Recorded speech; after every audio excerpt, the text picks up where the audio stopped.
Good morning. Good morning. Today is day 28. It's been a complete 4 weeks of the carnivore diet month, carnivore challenge. And again, we've been eating, Mrs. Carnivore and I just been eating the beef, butter, bacon, and eggs. Really doing good. We've really gotten our stride. I think that we are starting to feel the effects of wanting maybe a little bit more variety.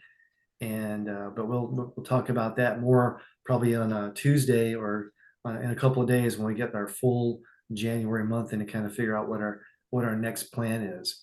Today I'm super excited about because we do have a young lady here at 31 years old who just happens to be my daughter. So I'm excited about this interview. I'm excited about what she's up to lately, and she's an inspiration to me and an inspiration to a lot of others. And I'm excited about just having her tell her story today. So maybe let's just start from the beginning, Tori. Let's how did you grow up?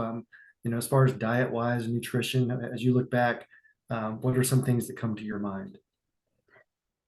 Yeah, I mean, we grew up healthy. Obviously, I grew up in a chiropractor household. So, we had the whole holistic diet thing going on. Pretty much like, meat, vegetables. We had our little ice cream treats every now and then, but we definitely didn't grow up with junk food. We weren't having soda or Pop Tarts or things that I would see in my other friends' homes.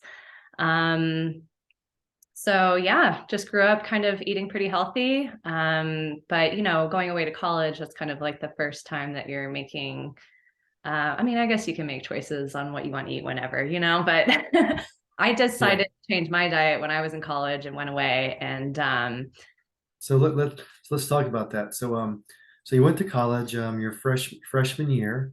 What year was that about? 2009 was my freshman year. Okay, so 2009, your freshman year. So first time like really like out of the house and you can make your own decisions.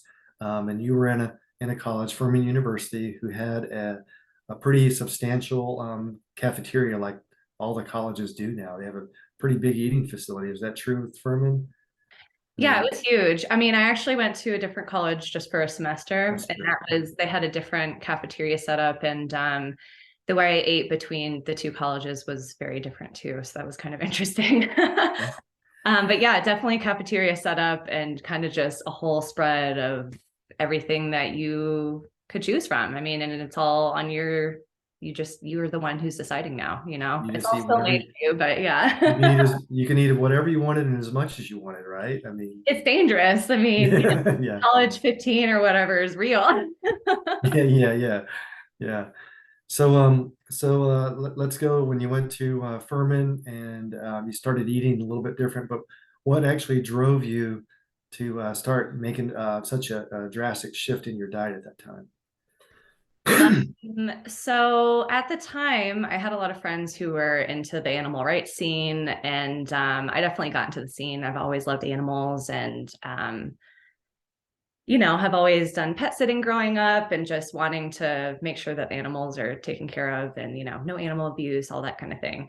And so a lot of the people, my friends in the group, were starting to go vegetarian, vegan, and I'm like, okay, well, I mean, that makes sense. Like, if I love animals so much, why would I eat them, right?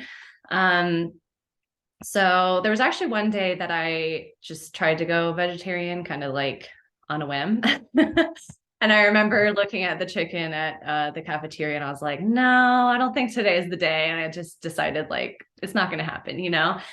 And so, but what really made me go vegetarian in college is a few documentaries I've watched. I mean, vegetarian and vegan documentaries are aplenty, but the one that really got me was one based on animal rights. And of course, one of the ways that we, you know, exploit animals is eating them. That was like part of the documentary.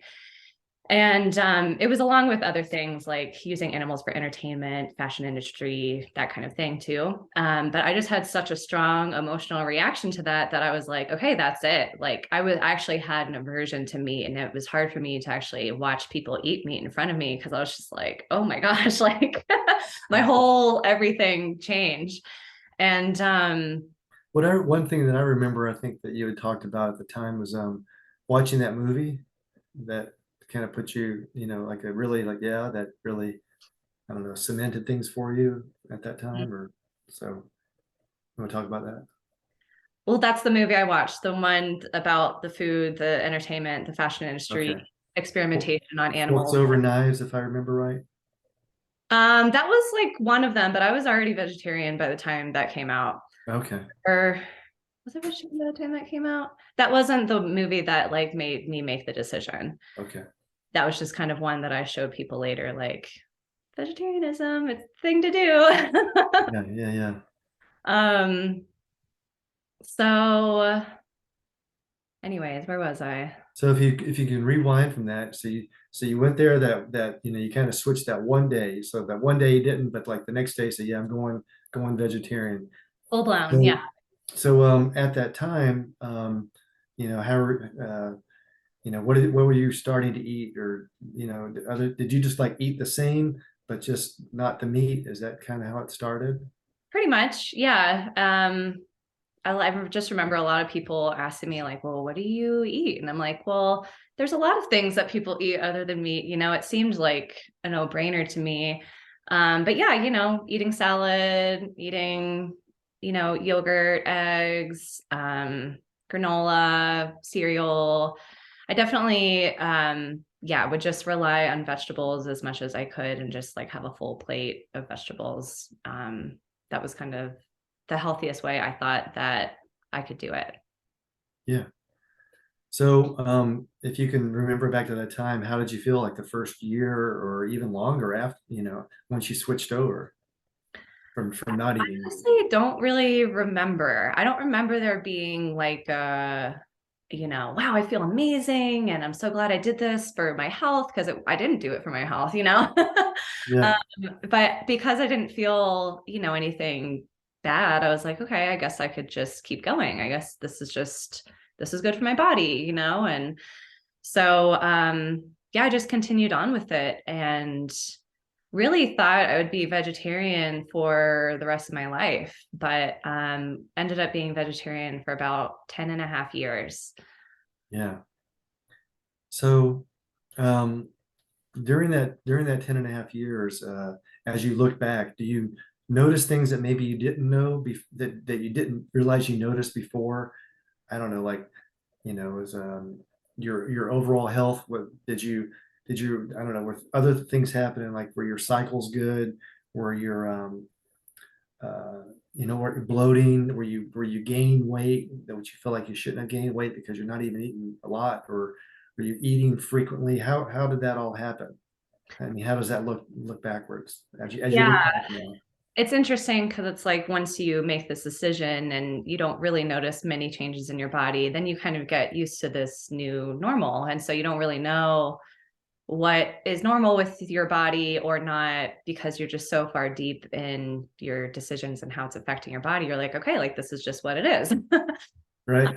Um, but definitely needed to eat pretty consistently or my blood sugar would drop. And it's like if I wasn't eating every 2, 3 hours, I mean, it would be bad. I would carry snacks around with me everywhere and just eat Yeah. as much as I could at home before leaving the house. And then, going to a function or a potluck or something where they would have food, I was always eat beforehand because I'm like, I don't know what they'd have available for me. So looking back on it, it was really like a preoccupation with food, not even realizing it. It wasn't like obsessive by any means, but it was like survival. you know, Yeah. my body, if I don't eat, if I wasn't eating within a certain amount of time, it was like this sense of urgency would come up and I'd go into this like flight or flight mode. I said flight twice, fight or flight mode. Yeah.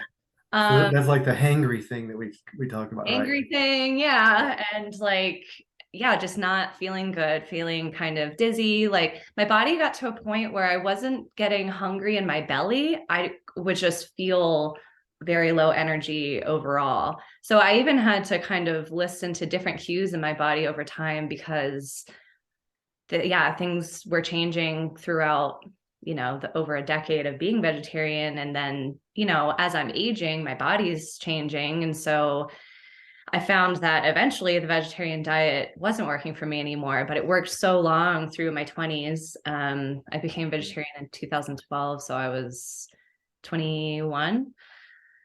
So Yeah. young. So for someone my age at 60, I look back at my 20s and even early 30s, and it's kind of amazing. At that time, I could pretty much eat whatever I wanted, as much as I wanted. And when you're younger like that, it just seems like things haven't added up yet, and you can kind of get away with a lot when you're younger like that. But around the magical time of around 30 to some people 35, they start to, things just start to add up, because, and it's just kind of the way that it can be for everyone. So, so let's go to the more recent past. So this past year in 2021, tell us what was going on with you at that time. 2022. 2022, not, I'm 23 sorry. now. I'm still stuck in 2022, I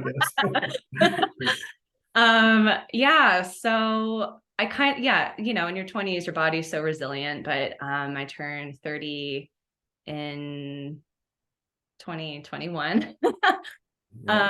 And yeah, my body started changing, especially during the pandemic, like just everything started changing for my body. And I started feeling this this kind of knowing in my body that I should start eating meat, but I was so in the animal rights, movement and industry and everything, there's a lot of shame and guilt that come with that.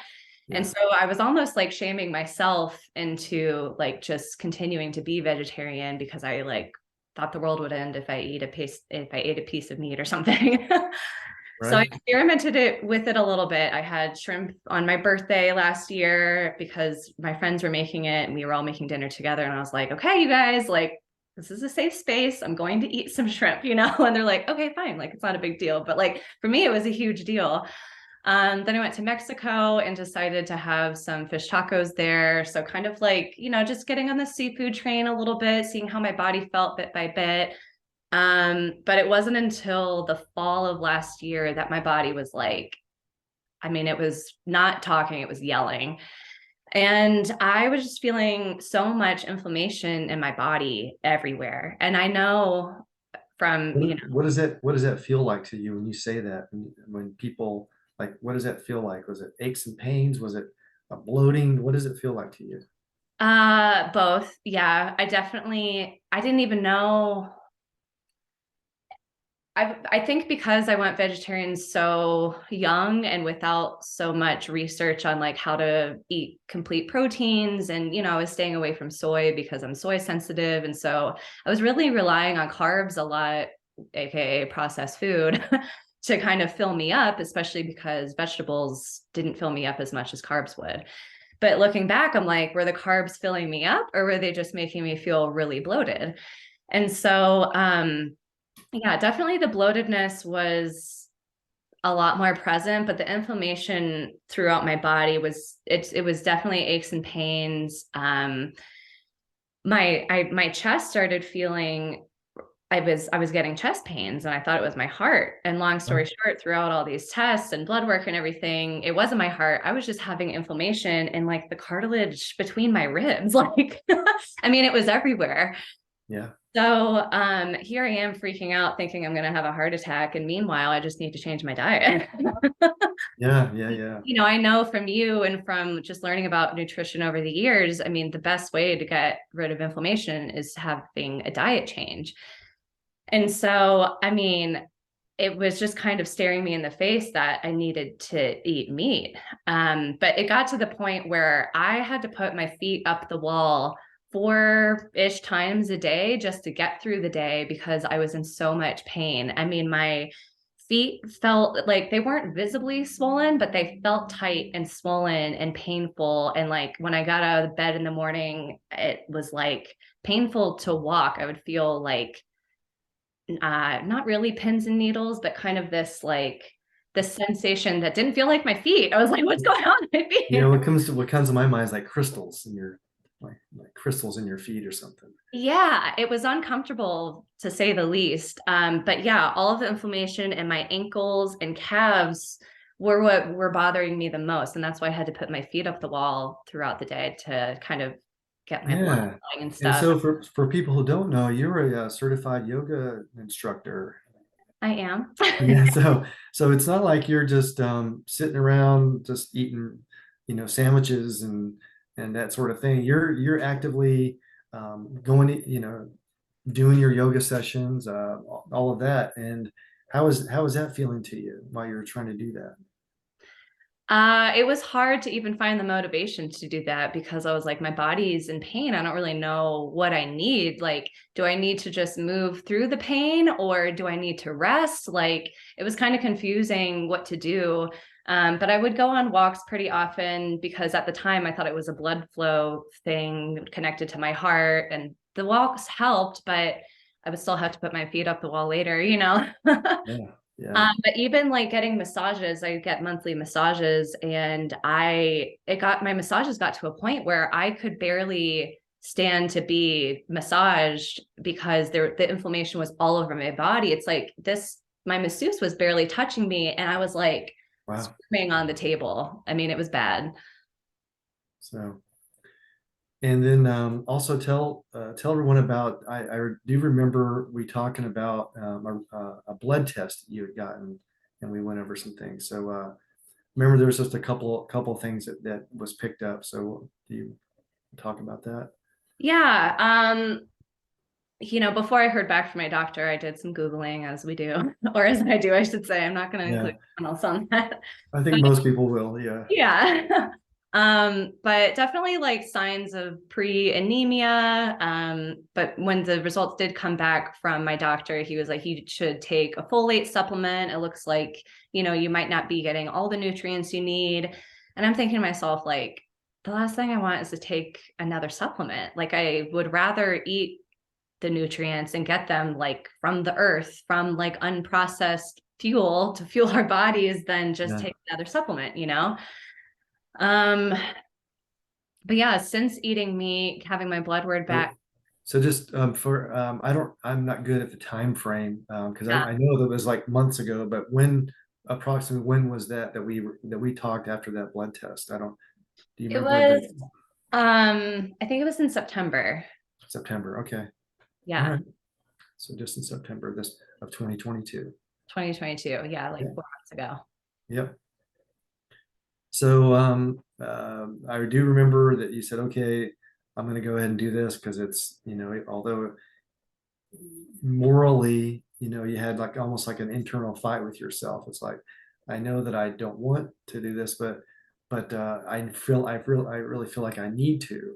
And so you went out. I remember you sent me a picture and you had like, cause you're like, I don't know what to buy, but you bought what, Well, fish and I'm gonna go to scallops. the store.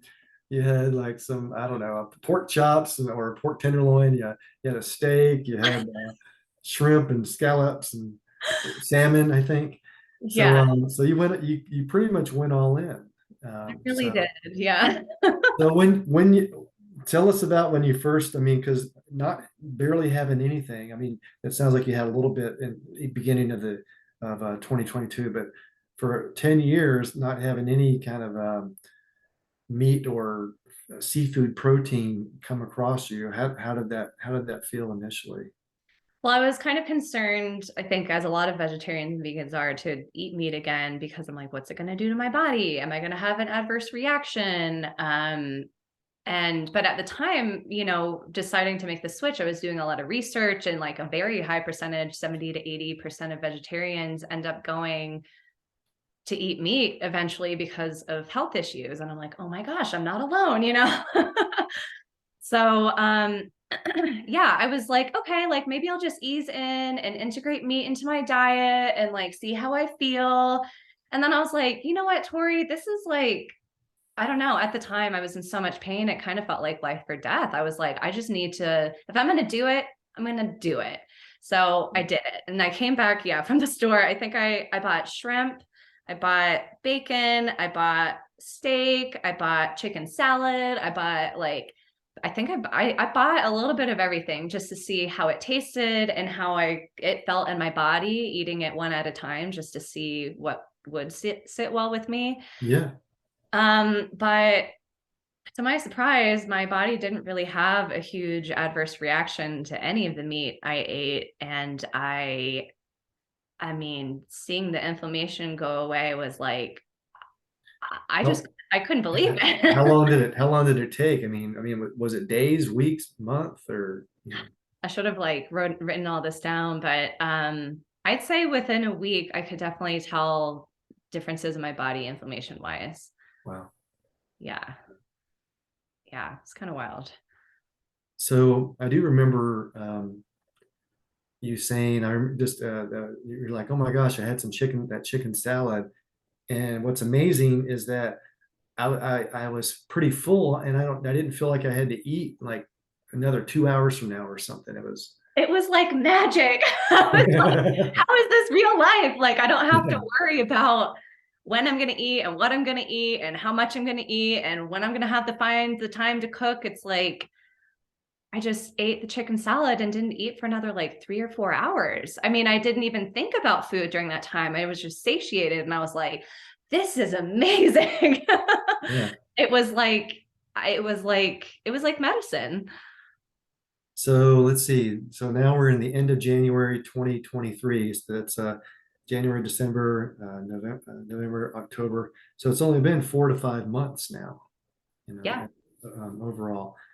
So what about other than just, you felt like you didn't have to eat every couple hours, which really is huge.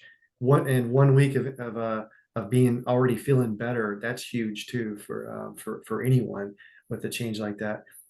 So what about your performance, like yoga, or did you still have to put your legs up, or how are you just feeling like energy wise, I guess would be the term for it. It's kind of, I mean, definitely just way better overall. I mean, I put my feet up the wall like every now and then, but honestly, I don't remember the last time I put my feet up the Yeah, wall like yeah, out of necessity, which is just, yeah, I used to put my feet up the wall even before the super inflammation was happening. I would do it at least once a day and would feel, I mean, now that I'm thinking back on it, I'm like, wow, I was inflamed way longer than I thought it would. It was just that breaking point that my body was like, no more. right, right, right. Energy wise, I feel definitely more consistent in my energy, stronger overall. I feel like I just have this yearning to move my body and work out more, just more motivation in general. I feel like it just kind of changed everything. So you feel like your body composition is changing slowly over time? For sure. Yeah. There was some things that I was kind of not sure if I could fit into anymore. And looking back on it, I'm like, was it just the bloating though? But now Yeah. it's like I can fit into all my clothes comfortably. I'm not necessarily losing weight, but the shape of my body is definitely changing and a lot slimmer, and the bloating is just like not there. So one other thing that's in my notes that we'll kind of wrap it up in soon, but one of the things that I was going to ask you about earlier during your vegetarian times is that you actually went to the dentist and you had your first cavity in your life, right? I did, unfortunately. Like, So wow, that's they calling me out on YouTube. no, that's okay. But the thing is that that's something that I watched different videos of other vegans or vegetarians that are on long term, and one of the things that starts happening is their dental health really starts to go down, Yeah. and and some of them are really really bad, but that because they just keep going and keep going. But that's something that happens, and what a lot of people don't think is that you're eating all these processed foods, which is really like the breads and the pastas, um, all of that, and really that's just like dense sugar. And when you eat that in your mouth, it's really sugar that's going all over your teeth, you know, 3 to 6 times a day. So it's something that's something I wanted to put out to the people also. Yeah. I mean, I had never had a cavity ever in my life until, yeah, Yeah. like maybe 3 or 4 years ago. Yeah. Yeah. So, as we get ready to close, any kind of closing statements that comes to mind that you just want to tell people, or what kind of your future looks like in your mind, diet wise? Um, I mean, again, I thought I was going to be vegetarian forever. And I know Yeah. that that's not the case. And I know that my body thrives on meat. And it's still weird hearing myself say these things. Like I'm still kind of getting used to opening my Yeah. fridge, It's seeing still, all the it's meat only, that I yeah, have. it's a short period of time since all that other, yeah. Yeah, yeah, total all-in switch. But yeah, to people who are vegetarian, vegan, have any health issues, I would recommend eating meat. And yes, incorporating seafood would be great. Any type of protein would be great. But Yeah. eat some red meat. That's right. You just So, gotta do it. You just gotta as I do always say, red meat is really the only superfood. Red meat and eggs those are our superfoods. It's not kale, it's not spinach, it's not beets. it. Definitely It's not kale. it's not it's not arugula. Yeah, yeah. All of that, right? It's red meat and it's the most satiating thing. I mean, my favorite thing to do now is to eat a steak and watch the sunrise and then not have to worry about food until like 5 hours later. Yeah, yeah, exactly. All right. Well, thank you, Tori, for coming on with me and the channel, and I really appreciate it. And so I guess we're going to just close it up for now. And so